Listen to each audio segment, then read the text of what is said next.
Hey guys, my name's Justin and welcome to Hellsboro, where we care about the design behind designer luxury.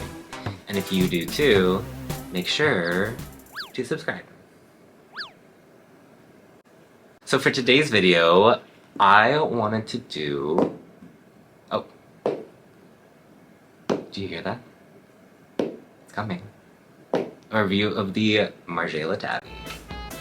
I already have a video about how I'm so obsessed with these shoes, so if you want to just hear me talk about it more beyond like actually like giving a full review of it, I'll put it up in the corner. So when I give reviews, I normally like to do 5 categories when it's like for handbags. But because it's a shoe, there's one category that I like to omit because I assume like you get a pair of shoes to wear it, but I do want to have like a specific note about it when we do get there. But basically the categories are design, durability, comfort, investment value, and impact, like visual impact. But let's get started. So for design, so I'm not gonna go too much into the history, but the design of this shoe came out in 1988 with Martin Margiela's first runway, like his debut runway. And one thing that he actually did that I think is really cool that I said I wasn't gonna talk about a lot of history, and now I'm just wasting time talking about how I wasn't gonna talk about history, but now I'm talking about history, is that when he sent the models out, he actually had them step into red paint, and then when they walked on the runway, which is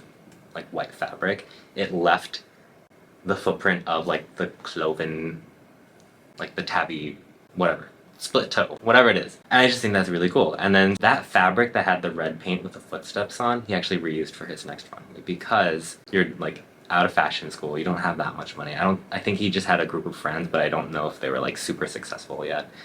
But he used that fabric in some of the clothes, and then he actually reused the tabby boot shoe design because it did cost a lot to produce. Having something like strange like that, I think, was just another extra cost, so that he didn't have the money, so he reused that. So that's just a little bit of the background of the history.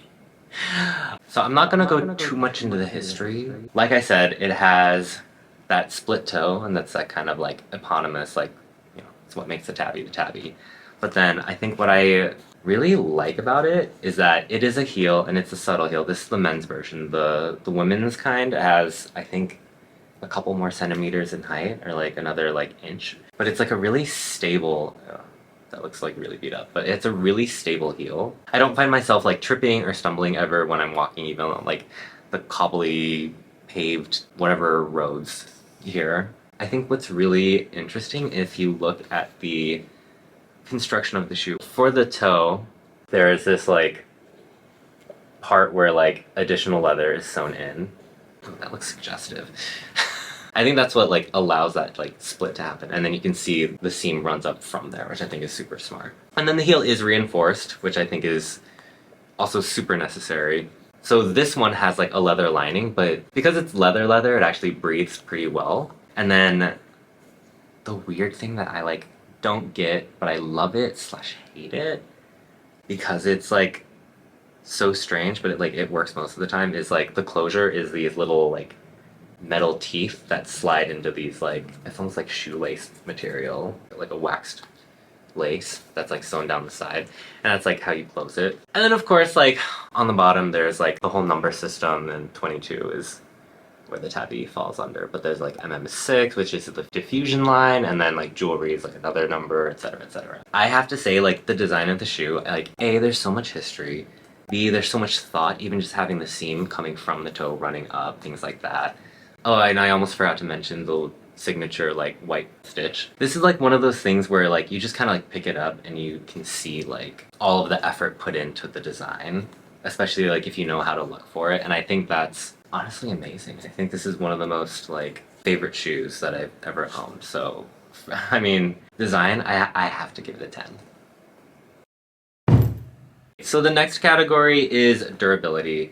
Of course we were talking about shoes, so there's going to be wear. I mean, you can see based on this. Also, side note, do not be like me and just wear these out of the box.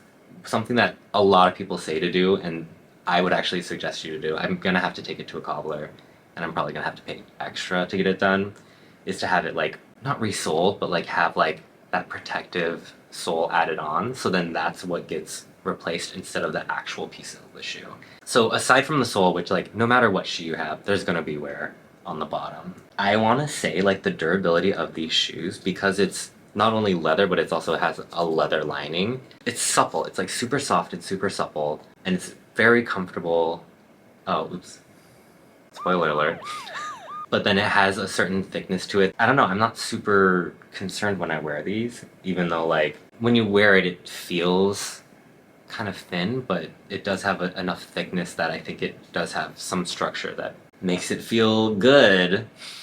I mean, for an example, like I've ridden my bike in these like for many months. If you know me and how I talk about like my clothes and my bags, like I'm not necessarily the most gentle person. I think that says a lot with the fact that like, sure there is wear on the sole, but like I don't see nary a scratch nor scuff on this leather. And I don't see any popped seams or anything like that. So as far as durability, like sure, like I could have been more proactive about the sole, but other than that, I think I'm gonna have to give it a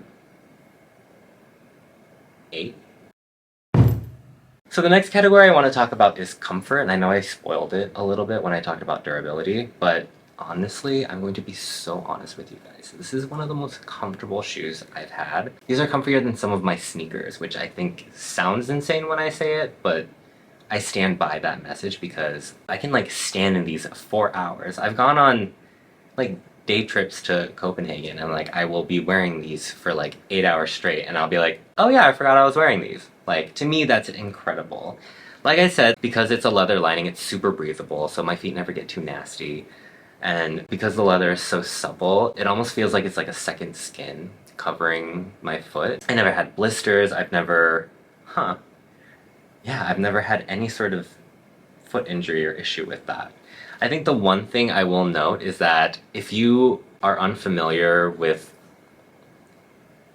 flip-flops, I guess, these basically feel like flip-flops. Anytime people like question like, oh, like how is that comfortable? I'm like, it is comfortable. Have you ever worn flip-flops? It's basically just that. Because that's what it feels like. You just have a separation between your big toe and the rest of your toes. I don't even wear the right socks for it. Like, I have like one pair of Tabi socks, but I'm not gonna buy a bunch of Tabi socks. Like, I need to just like use my money on things that I'm gonna appreciate more. And sometimes I forget I'm wearing tabbies. Like, I forget that I have that split toe because it just feels so natural. So, I mean, for me, comfort, easy score, 10. And then I said I wasn't going to talk about investment value because I don't really have much to say about it personally, but I did want to throw in, if you see like limited edition tabbies, I remember there was a pair that came out a few years back that was like covered in like mirrors, so it looked like a little disco ball. Things like that, if you see those, and for some reason you want to own it and not wear it, which, I mean, that's not the point of clothing for me, that would be a great investment piece, because tabbies, specifically like the limited edition, like the crazy ones, those ones are definitely for a collector. If I were to be a collector of like specifically those disco ones, I would wear them maybe a few times and then just like put them on a shelf after cleaning them off. But you know, do what you will. I just wanted to throw that in there because I thought it would be important to mention like the limited edition tabbies. Those are very popular with collectors. Alright, and then the last category is impact. So I have to say, the Tabi boot is one of those shoes where it's like, if you get it, you get it. If you don't, you don't. And if you wear it expecting everyone to get it, you're gonna have a bad time. Like, I've definitely worn these and had people like look down and like not say anything, but be like, give like a funny look and stuff like that. But then if you wear it around people that you know, especially if they don't know about fashion, they will be like, what? Why is your toe split in the boot? I don't know. I don't know who that's with. There's a snake in my boot. I don't know. For such a subtle thing, it is a black boot. This gets so much attention. It's insane. I've had people compliment me about this, people that I know and don't know. Actually, there's like a really cute guy that came up to me one time when I was wearing these. He was like, oh, nice boots. And I was like, I love you. And these are just the black ones. I have another pair that's like, it's kind of like beige flesh tone that kind of matches my skin tone that I wear that I love because it makes it look like I have like a hoof. I don't know why I was like a hoof like that. And those for sure get attention. And that's not even like the limited edition ones that are like painted on or have like mirrors or like spray paint, whatever. These absolutely are statement shoes, and that is also why we should take care of them better when we have them. God, okay, I'm gonna go to a cobbler after this. They ask you how you are, you just have to say that you're fine. So for the impact, to me it's obvious, and I think it's obvious for you too. 10 out of 10. Alright, so that brings us to the final score of 38 out of 40. Through the wonders of math, that's like a 95. So that's like a solid A, like right in the middle A. And I think that's exactly what these shoes deserve. Aside from the fact that there's so much like fashion history that surrounds these shoes, A, they're super comfortable. B, they're super polarizing and almost like a fun icebreaker if you're like into that. In general, like these are for sure like one of my favorite shoes. I just wish they weren't like a bajillion dollars so that I could buy like more of them. But you know, I digress. But yeah, let me know. Do you guys agree with this? Do you have tabbies? Do you like tabbies? Do you think they're ugly? And do you think they're like the most hideous thing you've ever seen? Because I've definitely posted some videos on TikTok which, you know, people criticized me and like insulted me, which is like super awesome and super cool. But yeah, I love to hear what you guys think. Let me know in the comments. If you like this video, please make sure to like and subscribe. It lets me know that you like this kind of content and that you do care about the design behind designer luxury. Until next time, kissing. I know I already made this joke.